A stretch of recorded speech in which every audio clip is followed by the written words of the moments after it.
Write Your Own Adventure, Sexual Assault Edition. Another human asks you if you are okay. Do you tell them you're not thriving but surviving? Or do you inform them that you spend your evenings wondering why you can't really cry about your assault and whether that makes you less valid as a survivor? You glance down as you pretend to fix your zipper so that they can't see the thin ice, the smooth response gates, or the bags beneath your eyes. They mention that they bumped into a mutual acquaintance the other day. How funny. Do you eagerly ask how they've been? Or do you tell them that sometimes you try to picture his face because for some strange reason your brain wants to but can't? The memories jumbled like the pile of clothes you had wished were still hugging your skin. You avoid staring off into the distance as you inquire into the activities of this friend, whose name you definitely caught. They show you the blue they're repainting their bedroom this weekend, clearly excited. Do you admire the birdshell splash on screen? Or do you tell them that sometimes if you don't sleep facing the wall, you're hit with a sudden wave of unnecessary anxiety, remembering how you tried to escape him at the edge of the bed, his body a whirlpool desperate to claim you? You politely admire the blue paint before commenting on how the colour's light shade will make the room feel bigger. They observe that today is a particularly warm day, and how blue the sky is, how beautiful it is. Do you concur, looking up and resisting the urge to squint, to flinch in the brightness? Or do you break down as you tell them how even though you told him you were gay, even though you told him you wanted a friend, even though you said you didn't want to, even though you said no, you still blame yourself sometimes because you asked him if you were pretty? Do you tell them how your vocabulary lost 2 words that day? Beautiful and his name, meaning sun. Do you admit to cursing him for claiming so much light after burdening you with such a heavy moment to carry?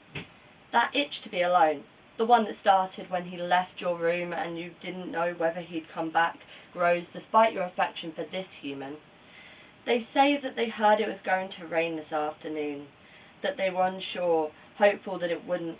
Do you remark that you always keep an umbrella with you just in case of downpour? Or do you let them in? Tell them how you're not sure if it even counts, because if he didn't penetrate, it doesn't count, right? Like the base system applies to this. Do you tell them how you're unsure when it's going to hit you, when the bolt will strike you, fearing once the storm ruptures it will stay open? You find something to fiddle with. You always fiddle these days, as if you need to stay alert. Even now you're on a different continent.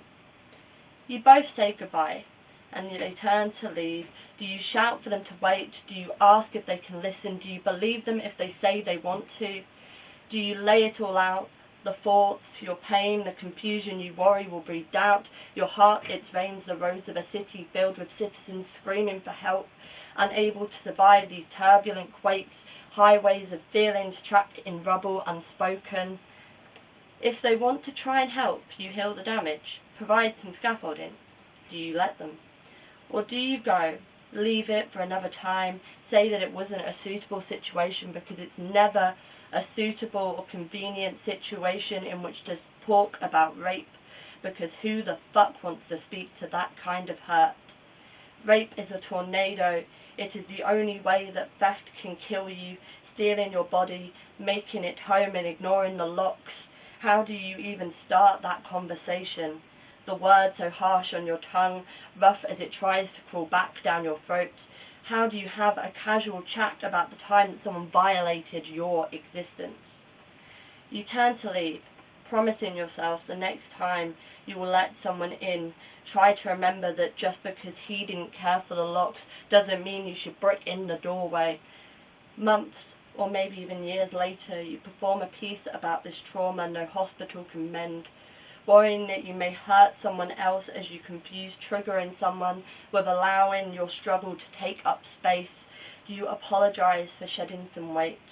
Tell them that you didn't drop it for them to pick it up. Run from the necessary darkness of this conversation, forgetting that sometimes speaking to the darkness is necessary to bring it into the light, to understand it. Or do you simply end your piece and leave its mass to suspend in this room and settle with the prayer that its gloom can save someone else's one day?